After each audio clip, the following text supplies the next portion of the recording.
more. Over again. One more. Good one. Good one. Get up. Okay, come on up. Come on up. Okay. And now you try. This is about 90 pounds.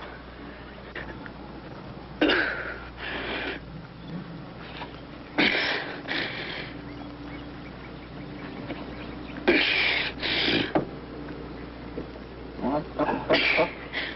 More. Okay, that's enough.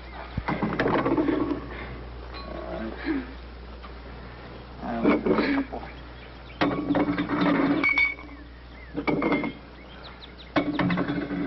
20 each side.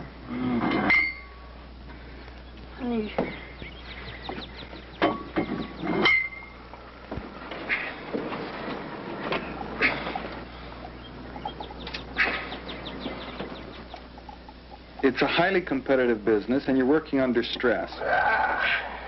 You go to the same cocktail parties that the State Department officers go to, and then a dinner party after the cocktail party, but in between you go meet an agent, and you pay him off, and you get a receipt, and you rush up to the embassy and stow the stuff so it won't fall out of your pocket at the dinner party or something, and then you go to the dinner party, and then after the dinner party you go run another errand, and this goes on day in and day out, Saturdays, Sundays, holidays. And when you begin to see that the organization as a whole is very sloppy and poorly run and the standards are very low, it's hard to stay motivated. It's hard to keep thinking it's worthwhile. And you really get to a state where you just really don't want to have to lock everything about your professional life in a safe and lie to all of the people you know about who you really are and what you're really doing and what your real dreams and aspirations and promotions are, and be able to complain to them about your failures or problems. Well, I realize now that the business of the CIA is to go out and to corrupt individuals in place in their own countries, and that this is something that corrupts oneself.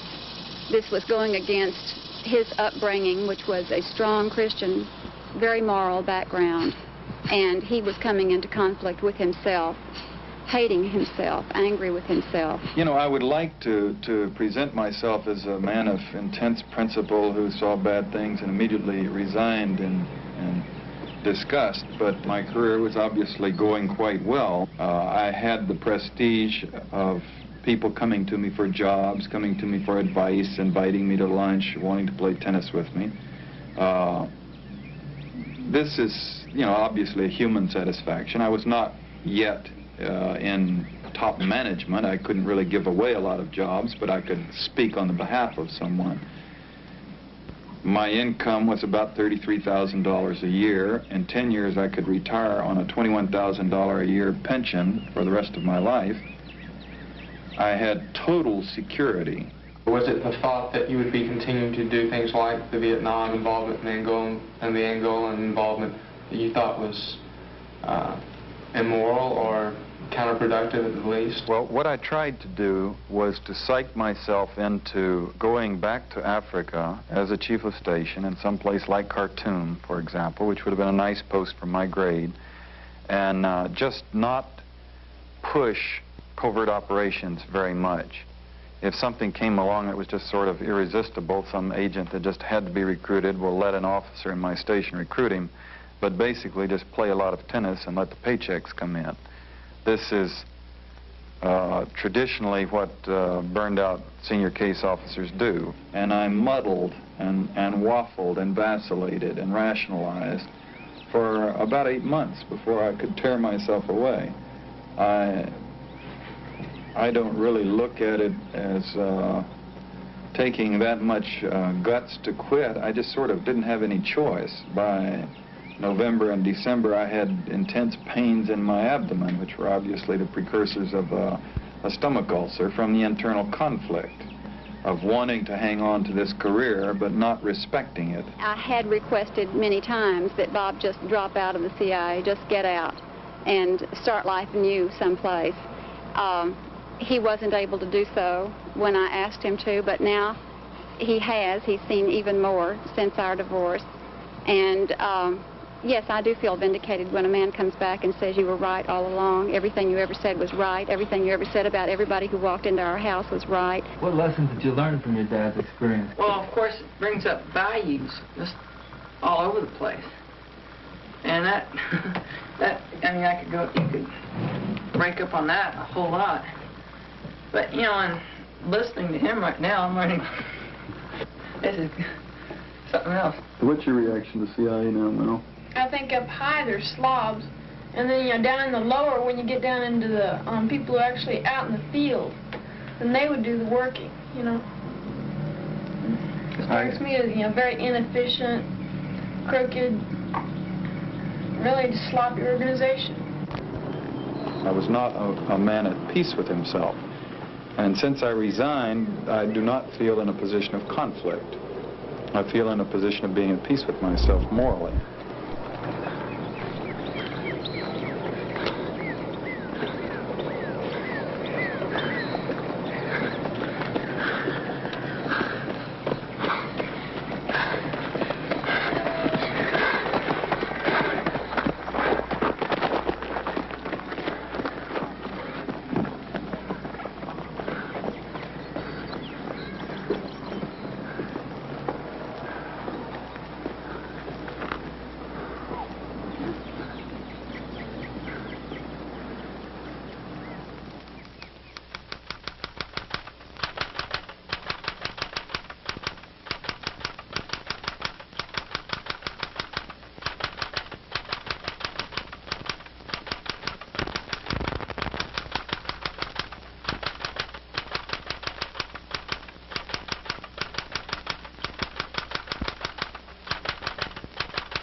For our news coverage tonight, we're going to show you some clippings taken from the network television news of the, quote, discovery of the Russian troops in Cuba, and we will show you the way that the television network news handled, covered, and interpreted this event and the political ramifications and how they were covered. Then we will discuss with John if indeed the full story was told on network news of the Cuban-Russian relationship. And we will also see what distortions there were in the television coverage, and we'll let John comment and give another interpretation of the political implications of this so-called event. Cuba is obstructing the Senate's work on SALT, the budget, and military planning. As a result, the administration is negotiating with both the USSR and the U.S. Senate. According to congressional sources, both negotiations are serious. With Soviet Ambassador Dobrynin, and with Senate leaders, serious and intricate. Politics on Cuba are more murky in the Senate than in the Kremlin. The administration must strike one deal with the Soviet Union, but many deals here. With Sam Nunn demanding a 5% increase in U.S. military spending before he will vote for SALT II. But Cuba has frozen SALT II. The administration must negotiate with Frank Church, who says no SALT until all the Soviet combat troops leave Cuba.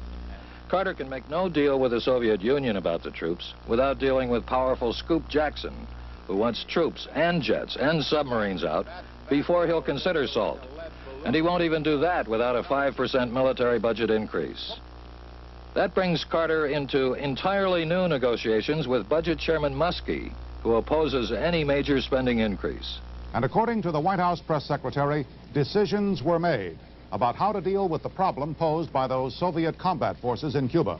There was no further public comment on the nature of those decisions. However, here is a report from our White House correspondent, Sam Donaldson. President Carter may decide to counter the Soviet combat presence in Cuba by stepping up an American military presence, both in the Caribbean and elsewhere in the world. Unless, of course, the Soviets take steps on their own to change the status quo, as the president has demanded. No one here will confirm that such a decision is in the works, but the president's own words on this subject 10 days ago point to such an approach. We do have the right to insist that the Soviet Union respect our interests and our concerns. If the Soviet Union expects us to respect their sensibilities and their concerns. Otherwise, relations between our two countries will inevitably be adversely affected. What the president was clearly saying was that if the Russians don't change the status quo by taking action themselves, the United States will change it.